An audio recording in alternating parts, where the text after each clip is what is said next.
What I want to show you today is how to prep your slabs for the slab box.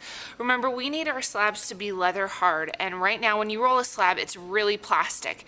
And it's tempting to want to cut this out and just start putting your box together, but you've really got to make sure that your slabs really are leather hard before you start constructing the box. So a good thing to do to help that to happen is when you roll your slabs, run over them with a metal rib just to kind of make sure they're smooth and even. This helps kind of remove any air bubbles, lumps and bumps. I can see a little air pocket there, so I can just poke it. One there. So once you've decided what size box you want to do, you're going to use the template to cut it out. So you might be able to get multiple cuts from each slab, but what I want you to keep in mind is you need to actually cut bigger than what you want. Right now this is plastic, it gets a lot of fingerprints in it. So if you try and construct your box with plastic slabs, you're gonna find that it's not very neat. So what you need to do is you're gonna cut larger than the template.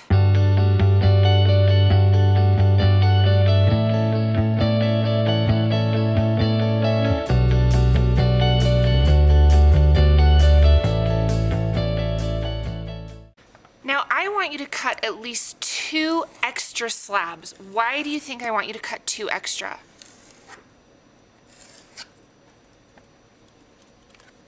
Yeah, exactly, so that you can have extra in case you cut or bevel one of them wrong. So now that I have all of my slabs, remember for a box it has 6 sides, so I have my 8 slabs. If I am going to create impressed textures, remember I need to do that while the slabs are still plastic.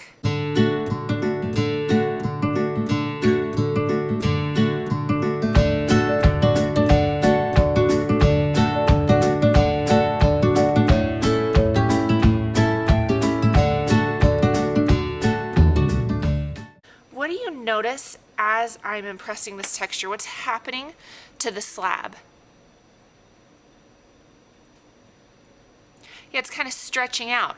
That's why it's also important to cut larger than what you need, because once I've impressed all of my slabs, I need to then store them in between newspaper.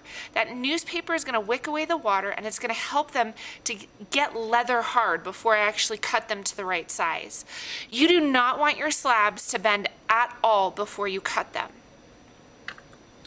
So once I have all my slabs impressed, now remember, if I'm going to do additive textures, I don't need to actually impress anything into my slabs. I can just cut them, and then I'm going to cut newspaper, and I'm going to sandwich them in between several sheets of newspaper. And I want to stack them up on top of each other.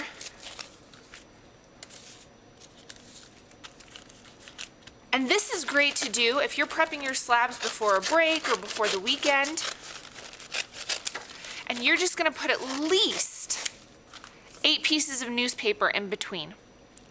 And you're just going to stack them up on top of each other. Once you've stacked them up, you're going to store them in a trash bag, and you want to be sure to leave some air in there so that they really can get leather hard. So before the end of class, I want everybody to prep their slabs ready for their slab build.